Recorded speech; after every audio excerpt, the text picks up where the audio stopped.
Good morning. We're so glad to be up here today. Well, at least one of us is. But we love to tell our story because every part of it just points back to Christ. And that was through all of our journey, that was my prayer, is that the Lord would be glorified.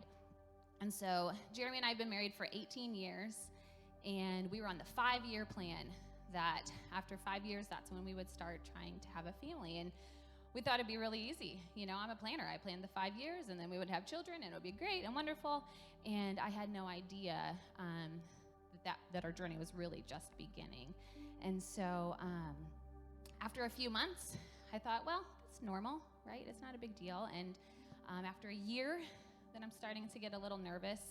And it was about a year and a half was when I got pregnant the first time. And we were ecstatic. We were so excited. And a few days later, that ended in a miscarriage. And so then the devastation really set in. And so I decided to go to the doctor, which I usually try to avoid the doctor, but I thought I better go at this point. And talked with him, and we just tried just a medication, just an oral medication, just to see if that helped things.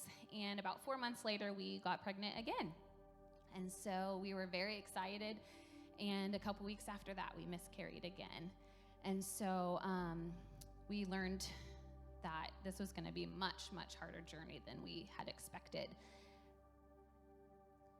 So we decided that we really felt it was God's will for us to be parents, and we knew that adoption was God honoring.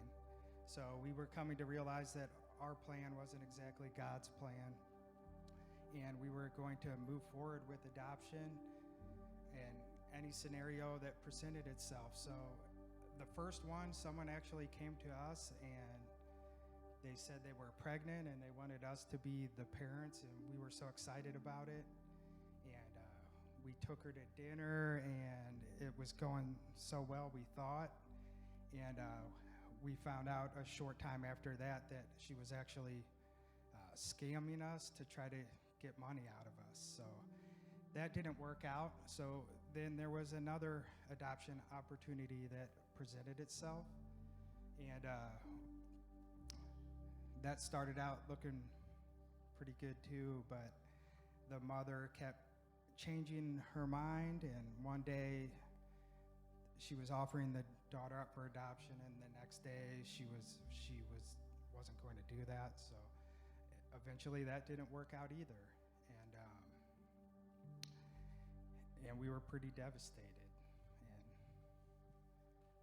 And now on to the next thing.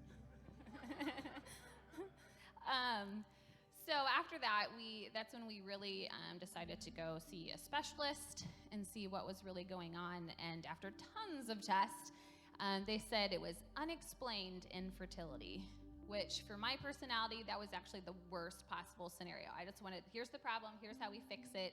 And I just was left with all these questions, that there's not really anything wrong. Why is this not happening? And so we decided to pursue fertility treatments to see if that helped, and we did everything you can possibly do, and none of them resulted in a pregnancy. And so it got very, very difficult. And on the last one, we knew we were not going to have anything. This was the last chance. And the day that we found out that it didn't work, it was like a freak thing, and it was the last flood time that we had. And my husband, being a police officer, he was flooded out of our house because you can't really call in as a police officer and say, I can't get to work. So he was staying at his parents', and I was at home by myself, flooded in, could not go anywhere when the doctor called and said the last one had not worked. And I just fell to the ground in tears, and called Jeremy, obviously, but I was just so lonely, and I was just there sitting. And at some point, I just decided, we had talked to an adoption attorney about a year prior to that, and we told her, we want to do these treatments, and we'll call you if we get to that point. And sitting on the floor, I called her, and I said, we're ready. We're ready to pursue this.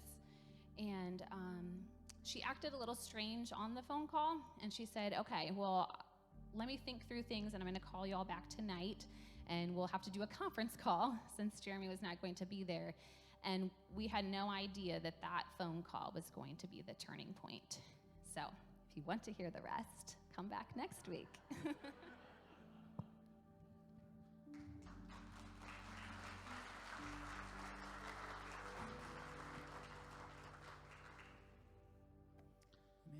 You can stand to your feet. We're going to continue to sing, and it's at this time that I'd like to